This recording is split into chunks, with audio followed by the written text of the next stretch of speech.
business is not booming. 0 pieces of furniture have been sold in my ODEA store. We've been open for a week. The plot itself cost 40 diamonds. And then all the redstone components and things, I mean, I didn't pay for. I just don't understand. You know, my store is great. I've built a fantastic store with fantastic products. And I've decided, you know what? I'm not the problem. The hermits are the problem. They are, instead of choosing to shop in my store, choosing to shop in all the other stores in the Hermitcraft Shopping district. And frankly, I mean, I don't really understand why. This store is pants. This store used to be really pants, then it got less pants. Now it's very big and slightly less pants, but still pants. This gigantic store is definitely pants. This thing isn't a store, but it's still pants. This one's okay. Pants, pants, pants, pants. It's all just pants. Apart from mine. And yet no one's shopping in it. I don't know what to do. I think maybe some creative marketing is required. I'm going to have a think about it, and maybe we can crack on with that later on in the Hermitcraft episode. For now, storage system time lapse. Now here's the thing, I was not planning on doing this in today's Hermitcraft episode. In fact, the moment that I decided I was going to work on my storage system was the moment that I hit record on that previous clip. You know, the little black screen thing? Yeah, that was when I decided to do this, because I suddenly thought, you know, it came through my head, it's episode 49. The next episode of Hermitcraft is episode 50. I don't have any special plans or anything like that, and I'm not going to make a big deal of it, but I can't go into episode 50 without having some form of automatic sorting system. I mean, that's just embarrassing. You know, as the redstone guy on the server, Green has an automatic sorting system. Can you believe that? Like, he's got one before me. That's completely bonkers. Don't get me wrong, I've done some crazy things on this season of Hermitcraft. I've made so much progress. My builds have been bigger than they've ever been, and I've probably done more in Hermitcraft Season 8 than I did in Hermitcraft Season 7 already. Okay? At least that's how I feel. It just, you know, the scale has gone through the window, alright? Through the roof. But sorting systems, I mean, they have to be built, don't they? It took the best part of 6 hours to do all of the finishing touches and get all of the water streams connected and do the bug fixing and work out where items were getting stuck. But I think, I think I've managed to get it done. And I'm saying that very tentatively. And the way that I'm going to test this officially is I'm going to throw a non-stackable item into the system, and it should end up in this chest all the way over here.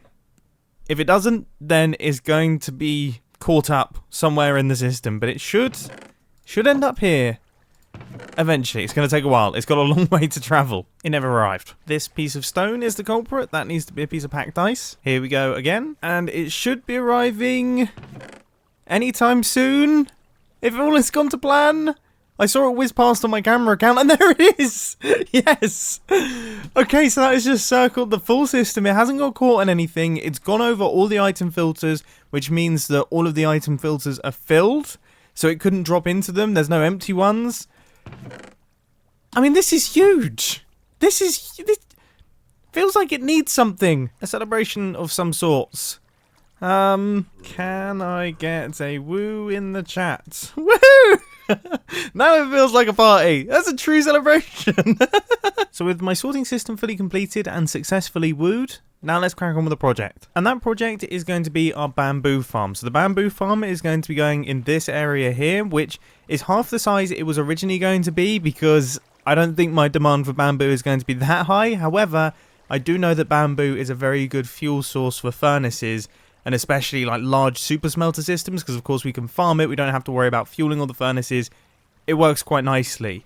So that's going to be going in right here. Now this bamboo farm is going to be quite similar to these two right here, and then it is based on flying machines. It's going to be another sweeping system. That's just the most efficient way to make a bamboo farm, but once that's done, that is all the flying machine based farms done for the entire industrial district. So all the rest of them are going to be their own unique designs. So just like all of these flying machine based farms, first things first, I've got to place in a platform for all of my minecart rails, which is going to be the hopper minecarts that pick up all the items that land on the floor. Now, I'm kind of wondering how many droppers we're actually going to need to get the items out of these hopper minecarts, because I'm thinking, so although we're half length, bamboo is ridiculously tall. So if we break bamboo, you know, you could have up to 17 pieces of bamboo falling onto the floor.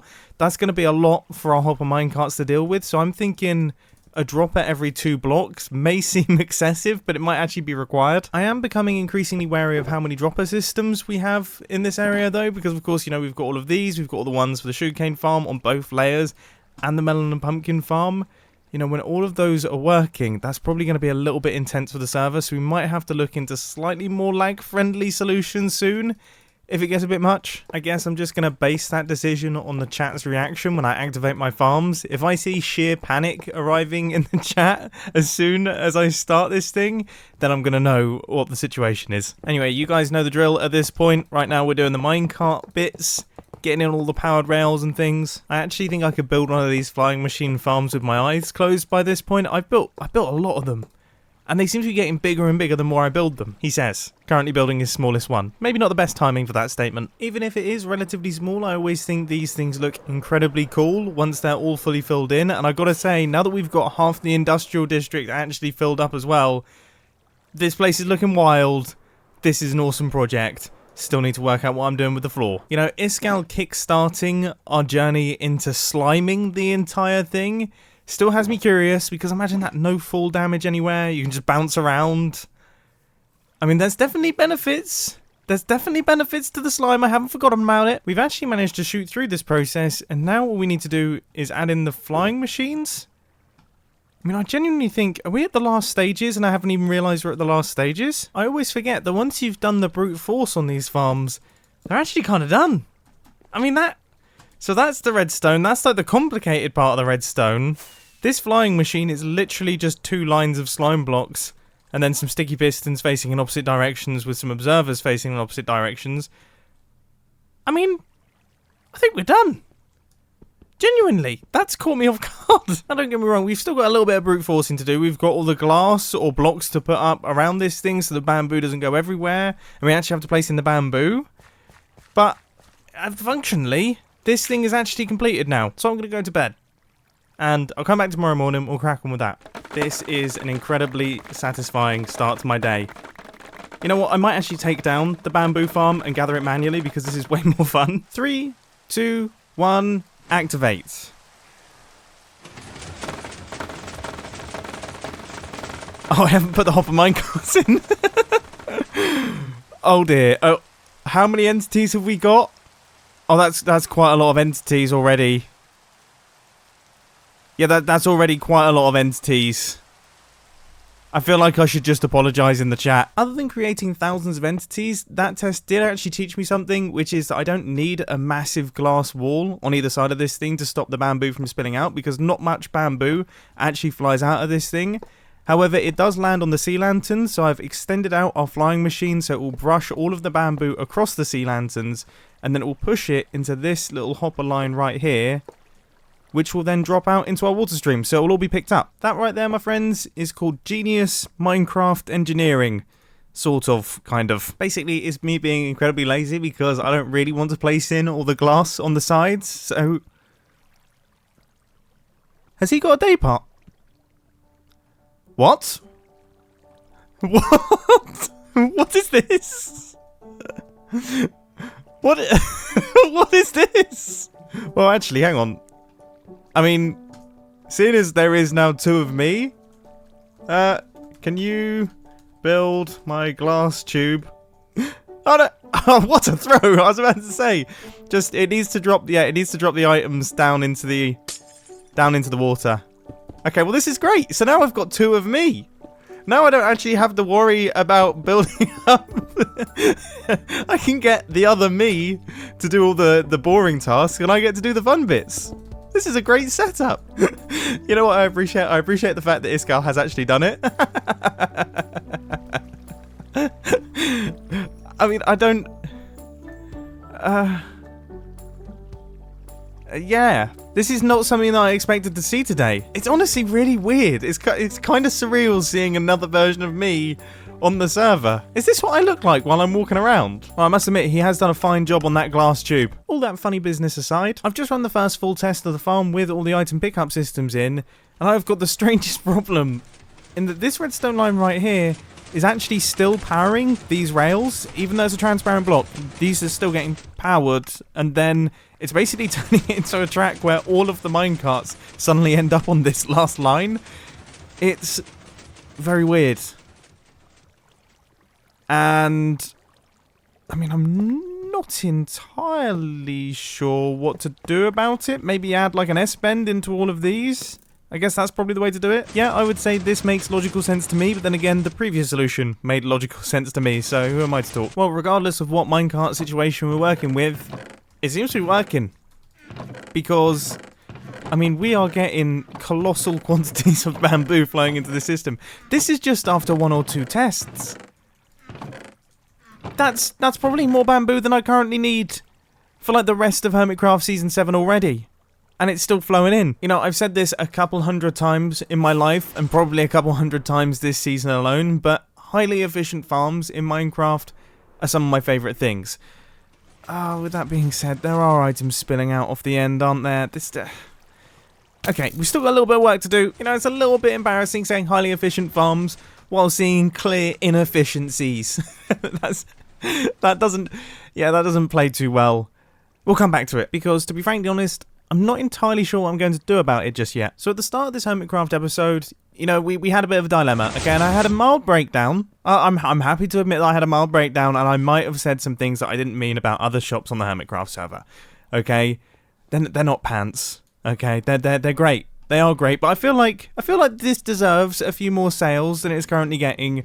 So I've come up with a scheme. It's called the Build Now, Pay Later scheme. So the idea is that I go into someone's base, I find a spot that I think would really benefit from a good old redstone contraption, I build it, maybe without necessarily mentioning to the person that I'm going to build it. So I build it, and then they're obviously going to love it because it's great, and then they pay me for it. I mean, it's faultless. How did I not think of this before? First target, Tango. I know that he wanted some kind of gigantic piston door in this area here, and I did build one, but then it broke, so now I'm going to replace it with something better. And you guessed it, it's a 2x2 cove door. I mean, it's maybe not quite as grand as the original piston door that I constructed, but one thing that it does have is it's a lot faster. You know, look at this. That opens instantly. Oh gosh, remember, there's no refunds. It's absolutely excellent, if you're asking me, and I think Tango is going to be chuffed to bits with this thing. I have left him a little book right here, as well as the product code, so that he knows what product he has to pay for, and also his shulker box, because of course all ODEA kits come with a shulker box, so I've included that in the build. Congratulations, you have been chosen for the ODEA Build Now Pay Later scheme. As you can see, a glorious ODEA kit has been constructed in your base, and now you need to pay for it. Head over to the ODEA store to deposit your diamonds promptly. Thank you. Once again, I would say this scheme is absolutely genius. I think everyone on the server is going to be incredibly happy with this. I mean, I'm going to build a couple of them in today's Hermitcraft episode, but I can see myself constructing a lot more of these. I mean, they're just going to go through the server and everyone's going to be really pleased. The ODEA store is categorically not open for reviews at all. There's no reviews allowed, but if they were, I reckon they'd all be 5 stars. Or 10 stars. Maybe even 15 stars. I don't know what the star rating system is, but it would be the maximum number of stars possible. Anyway, moving on to my next target, Corrales. Corrales' base is ridiculously cool. I mean, I know it's what he's going for, and this is going to sound really obvious when I say it, but it's like a city. It's like a full functioning city. Once again, I know that totally goes without saying, okay? I'm well aware of that, but still, it's wicked. And I absolutely love details like this. That is, it's like that famous photo of the guys in New York eating their lunch. That is spectacular. One of them's even holding a piece of bread, and one of them's a pirate. I don't remember that necessarily being in the original photo, but I'm all for it. Look, I'm getting distracted here. We've got work to do. I'm going to be honest, I think I should probably increase my prices for this guy. I mean, geez. I would say I've found a pretty good spot for a 3x3 cove door. Now, we do have a little bit of double carpet going on, which is stopping this zombie coming in. But I still think that we could potentially step up the security by having some form of piston door here that prevents things like this happening. Let's see if it happens. Ready? Ready?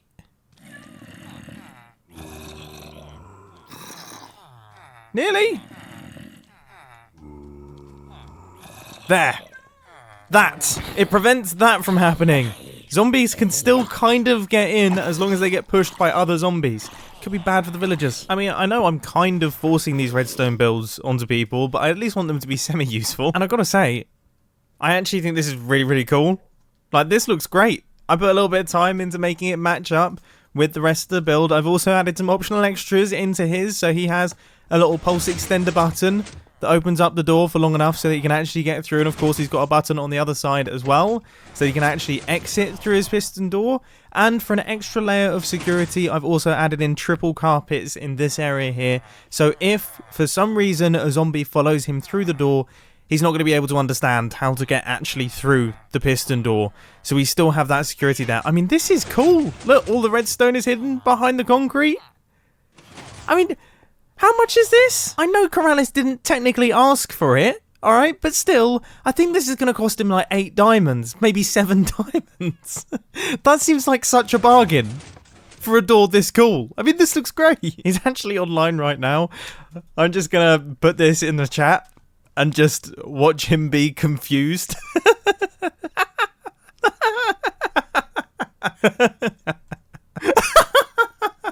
Amazing. He actually... See, look, we've actually got ourselves a happy customer. This is excellent news. And totally unexpected, to be quite frankly honest with you. But our quest of me installing redstone contraptions into people's bases when they haven't necessarily asked me to install redstone contraptions into their bases hasn't quite finished just yet. That was definitely a mouthful. The next target is Stress Monster. This is a rather gorgeous looking nether portal. I think, in fact, all of Stress's base is incredibly cool and really, really unique. But I saw a little space down at the bottom here where we could potentially fit in a little Slutar station. Look at that. 16 ender pearls just popping out from the wall. And I've even provided her with a bunch of ender pearls as well, which I would say is incredibly generous. So that's another one knocked off the list. As far as projects go, BOO's Castle and Cliff project is probably one of the coolest. I mean, it's one of those projects that you just want to slowly fly into. Do you ever get that feeling? Sometimes I get that feeling. I just don't want to change my camera angle. And he's also clearly taking a leaf out of Grian's book by just not having anything in the back. The front is the only thing that matters, really. So I found this little watchtower in the town underneath BOO's castle, and I've installed a Rustning Utrustning station.